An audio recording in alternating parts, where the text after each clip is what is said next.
কক্সবাজারের টেকনাফ থানাধীন Saint Martin দ্বীপে 12,274 পিস ইয়াবাসহ ইউনিয়ন পরিষদ চেয়ারম্যান ও ইউনিয়ন আওয়ামী লীগের সভাপতি মুজিবুর রহমানকে আটক করেছে বাংলাদেশ কোস্টগার্ড।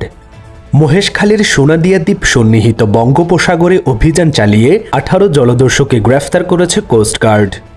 ফেসবুকে উল্টাপাল্টা লেখার কারণে বোয়ালখালীতে নিষিদ্ধ সংগঠন ছাত্রলীগ কর্মী ফরহাদুল আলম রুকনকে গণধোলাই দিয়ে পুলিশের হাতে সোপর্দ করেছে জনতা।